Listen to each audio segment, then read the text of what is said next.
नमस्कार सर्वेभ्यः उपस्थितेभ्यः सभी उपस्थित जनों का नमस्कार। स्वागत है आपके सी सीरीज के नवीन वीडियो में।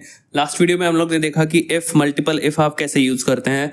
इस वीडियो में हम लोग देखेंगे इफ एल्स, ये दोनों चीजों को कैसे यूज करते हैं। ठीक है, तो ये दोनों चीजों को बताने के लिए मैं आपको एक पहले बेसिक एग्जांपल बताता हूँ, क्योंकि अभी आपको अगर आपने लास्ट वाला वीडियो देखा है तो आपको इफ और मल्टीपल इफ आता है। तो उसी के बेस में मैं आपको अभी जो है इफ एल्स का यूज बताता हूँ। ठीक है, तो मैं अपना बॉयलर प्लेट लिख दूँ फटाफट, और मैंने लिख दिया। और अभी आपको बता दें ये सारी चीज़ें कैसे काम करती इफ एल्स वाली। अब लेट्स से आपको पता है इंग्लिश जो लैंग्वेज है इसमें जो भी लेटर्स होते हैं 26 राइट, उसमें जो वॉवल्स होते हैं, वॉवल्स माने क्या होता है, जिसमें से स्वर निकलता है। जैसे अ आ ई उ इसमें से स्वर निकलता है। ठीक है, और वो क ख ग घ उसमें अ की मात्रा मिली रहती है। बेसिकली होता है क को आप प्रोनाउंस नहीं कर सकते जब तक उसमें आप अ की मात्रा नहीं डालो। वो तो खैर हिंदी की बात हो गई या संस्कृत की बात हो गई। हम लोग बात करें इंग्लिश की, तो इंग्लिश में वॉवल्स होते हैं। वॉवल्स ऐसे शब्द, ऐसे लेटर्स होते हैं जिसमें से साउंड होता है। जैसे इंग्लिश में जो है वॉवल्स होते हैं A E I O you. ए मतलब अ वाला आवाज आता है ना, उससे ई आई ओ यू, ये सब जितने भी लेटर्स बोले इस सब में से साउंड निकलते हैं।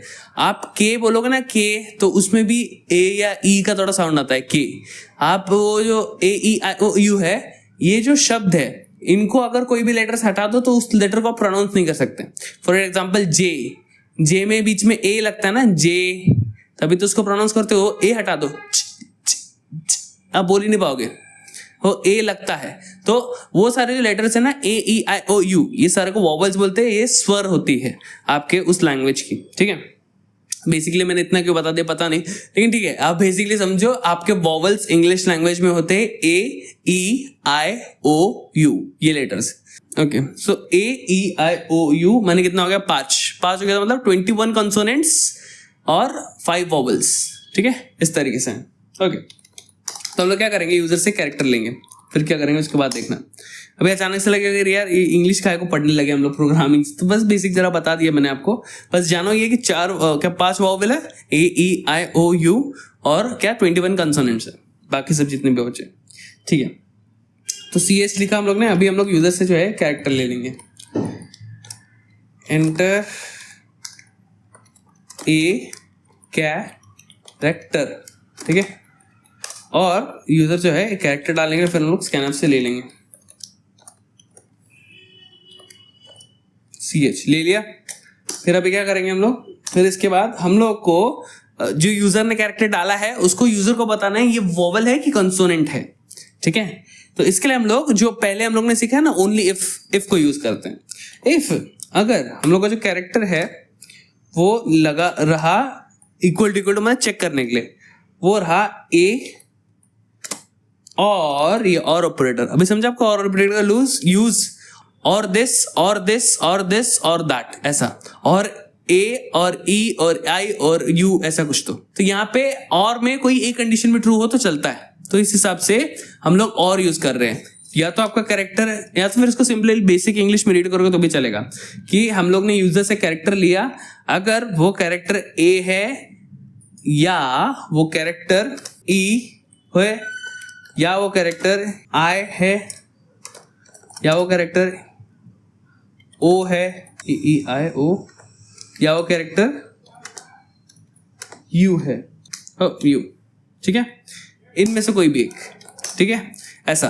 तो या तो कोई भी एक कंडीशन ट्रू होगी तो आपका पूरा का पूरा ये कंडीशन क्या रिटर्न करेगा, ट्रू रिटर्न करेगा। और आपको पता है इफ के कंडीशन में अगर ट्रू होता है तो वो अंदर के पार्ट को रद्द करता है। तो इनमें से कोई भी कंडीशन ट्रू हुई तो माने कैरेक्टर क्या है, एक वॉवल है। तो हम लोग प्रिंट करेंगे क्या, it is a vowel. Okay, ये इस तरीके से। अब यहां पे इसको मैं रन करता हूं। ठीक है, एंटर अ कैरेक्टर मैं डालता हूं अभी क्यू मेरा वाला तो कुछ नहीं है, क्योंकि क्यू का कोई इधर यहाँ पे कंडीशन ही नहीं है। ए ई आई ओ यू होगा तो वो वोवेल लिखेगा। इसको रन करते हैं। अब लिखते हैं यू, और यू लिखा तो इट इज अ वोवेल। अभी ए लिखो, ई लिखो, यू आई जो भी लिखो, इसमें से कोई भी एक लिखोगे ना कैरेक्टर तो वो वोवेल कहेगा। अभी हम लोग को कंसोनेंट भी प्रिंट करना है। अगर ये नहीं हुआ तो एटलीस्ट कंसोनेंट तो प्रिंट हो। अगर वॉवेल नहीं हुआ, लेट्स से डब्ल्यू प्रिंट किया यूजर ने, तो यूजर को पता चलना चाहिए कि अरे वो वॉवेल नहीं है, वो क्या है, कंसोनेंट है, so it is a consonant, तो हम लोग उसको प्रिंट करना चाहिए। अब यहाँ पे ए ई आई ओ यू ऐसे 5 कंडीशन थे, तो हम लोग ने फटाक से करके ऐसे लिख दिए।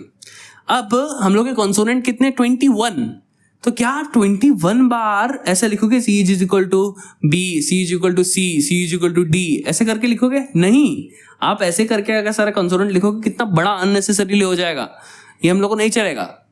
ठीक है, ये कंडीशन में आप इफ और इफ लिख के अपना काम नहीं चला सकते, तो ऐसे कंडीशन में यूजफुल होता है आपका एल्स। एल्स क्या करता है आपका, यहां पे समझो, एल्स में खोल के लिख देता हूं पहले। आपका इफ क्या करता है, इसके अंदर की कंडीशन अगर ट्रू रही तो वो इसको प्रिंट करता है, और अगर इसके अंदर की कंडीशन ट्रू नहीं रही तो इफ इसको, इसके ब्लॉक को रन नहीं करता है, और लेकिन अगर आपने इसके आगे एल्फ लिखा है तो ये एल्स का पार्ट रन करता है। मतलब क्या, इफ की कंडीशन अगर ट्रू हुई तो इसके अंदर का पार्ट रन होगा, अगर इफ की कंडीशन ट्रू नहीं हुई तो एल्स का पार्ट रन होगा जो उसके आगे लिखा गया है। ठीक है, तो ये अपना काम बहुत आसान कर देगा। और यहां पे आप क्या लिखेंगे, इट इज अ वॉवल के जगह पे, इसके जगह पे आप लिखेंगे it is a consonant, consonant. ठीक है, कंसोनेंट। ठीक है, इस तरीके से। सो अगर अभी रीड करेंगे तो काफी इजी होता है, आपको समझ भी आता है। इंग्लिश में भी रीड करोगे ना, ज्यादा लॉजिक में नहीं जाओगे तो भी समझ आएगा। कैरेक्टर है, यूजर से कैरेक्टर लिया, अगर वो कैरेक्टर ए हुआ, ई हुआ, आई हुआ, यू हुआ, ओ हुआ, तो वो क्या बोलेगा, वो बोलेगा वॉवेल। अगर ये कंडीशन ट्रू नहीं हुई तो वो एल्स वाले पार्ट पे जाएगा, तो अगर ये हुआ तो vowel, else it is a consonant. माने इसके अतिरिक्त आप कुछ भी डालोगे, कोई भी कंडीशन डालोगे तो ये फॉल्स हो जाएगा, और ये फॉल्स होगा तो एल्स के पास जाएगा। यानी अगर ये ट्रू नहीं हुआ इनमें से कोई भी कंडीशन तो ये वाला पैटर्न होगा। तो अभी बाकी सारे कैरेक्टर को आपको एक्सप्लिसिटली लिखने की जरूरत नहीं है कि ये ऐसा है, ये ऐसा है, ये ऐसा है, ये ऐसा है, नहीं, आपने एल्स लिख दिया, सारे के सारे बाकी सारे लेटर्स, नंबर सब कुछ कवर हो जाएंगे एब्सोल्युटली। तो यहाँ पे देखो, यहाँ पे मैं लिखता हूँ क्यू, तो क्यू को बोलता है इट इज अ कॉन्सोनेंट। अब मैं लिखता हूँ एल, एल को बोलता है इट इज अ कॉन्सोनेंट। अभी मैं लिखता हूँ आई, आई को बोलता है इट इज अ वॉवेल। तो यानी अभी हम लोग का काम जो है बराबर से हो रहा है, लेकिन इसमें भी एक कैच है। इसमें कैच क्या है कि हम लोग अगर नंबर डाले तो उसको भी वो कंसोनेंट बोल रहा है, तो ये तो भी प्रॉब्लम है ना। तो यहाँ पे हम लोग का कंसोनेंट वाला पार्ट तो हम लोग को खैर समझ आ रहा है, वोवेल से कंसोनेंट। इसके बारे में मैं ना आपको बाद में बताऊंगा। क्यों पता है, क्योंकि अगर मैं ये एग्जांपल अभी दे दिया ना आपको कंफ्यूज हो जाएगा। तो ये एग्जांपल आप समझो इफ और एल्स के बारे में। ठीक है, ये सारी कंडीशन ट्रू हुई तो वोवेल, अगर नहीं हुई तो वो एल्स के पास जाएगा, और कंसोनेंट। अभी के लिए इतना सीख है। ठीक है, और नंबर वाला डिस्टिंग्विश हम लोग बाद में करेंगे। ठीक है, तो ये एक एग्जाम्पल हुआ। ऐसे सिमिलरली हम लोग ने कुछ तो किया था, अभी मैं डालू यहाँ पे डब्ल्यू ई, तो यहाँ पे इट इज अ वोवेल। ठीक है, तो यहाँ पे एक और हम लोग प्रोग्राम करते हैं इसी के रिलेटेड, इफ एल्स के रिलेटेड। ठीक है, इफ एल्स के रिलेटेड एक और प्रोग्राम करते हैं। इस प्रोग्राम में हम लोग क्या करेंगे, जो हम लोग ऑलरेडी किया है वो है अपना इवन ऑड वाला। ठीक है, हम लोग क्या करेंगे, इंट लिखेंगे, इंट नम, अब लिख दिया। अब लिखेंगे यूजर से प्रिंट एफ, प्रिंट एफ लिखने के बाद यूजर को बोलेंगे enter a number, enter a number. फिर यहाँ पे क्या करेंगे हम लोग, scan F percentage D D, और यहाँ पे लिख दिया मैंने नम, लेकिन ये आएगा एंड में। ठीक है, ओके। तो अब क्या करना है हम लोगों को, यूजर से नंबर ले लिया, अगर वो नंबर को अगर मैं 2 से डिवाइड करके उसका रिमाइंडर लूँ और उसका रिमाइंडर अगर 0 हो तो उसको हम लोग बोलेंगे इवन। ये हम लोग ने लास्ट अपना जो वीडियो है उसमें डिस्कस किया था, ये कैसे काम करता है अपने इवन ऑड वाला लॉजिक, तो उसी को यहाँ पे लिखा है। तो ऐसा में ऐसे कंडीशन में इवन।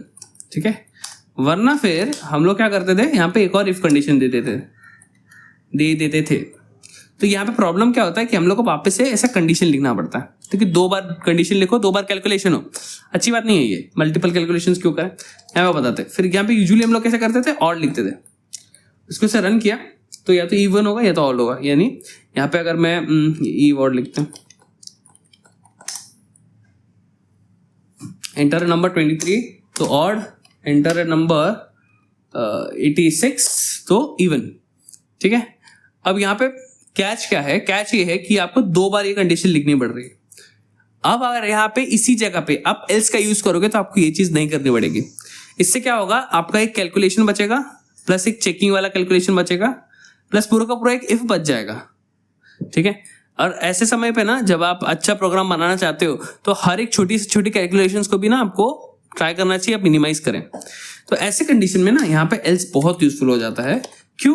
क्योंकि यहाँ पे अगर आपने कोई भी नंबर हो, ठीक है, कोई भी नंबर हो, उसको 2 से डिवाइड किया, अगर 0 आया तो मतलब इवन है, ठीक है। लेकिन अगर कुछ रिमाइंडर आया, 0 के अलावा कुछ भी आया, तो उसको हम लोग ऑड कंसिडर करते हैं।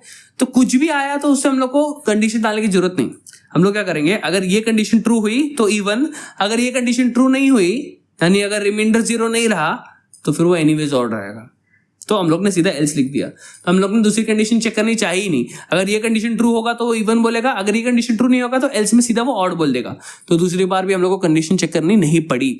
और यही सही मेथड है। आप एल्स को जितना हो सके उतना समय यूज करते हो, क्योंकि एल्स काफी एफिशिएंट काम कर देता है, आपको बार बार कंडीशंस लिखने की नीड नहीं पड़ती।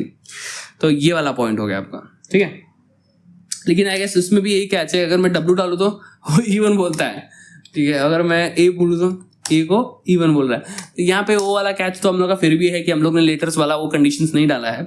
तो ये एक चीज है, बट स्टिल ठीक है, अब फिर भी अपना काम सही से चल रहा है। तो ये था आपका इफ एल्स, ठीक है, इफ एल्स। नेक्स्ट लेक्चर में देखेंगे हम लोग इफ एल्स लैडर, वो किस तरीके से काम करता है। तो ये चीज आप स्वयं करें, आपको आनंद आएगा, ठीक है। ओके, तो धन्यवाद। गलती से यहाँ तक आप टिके रह गए इस वीडियो में। वंदे मातरम संपूर्णमिति।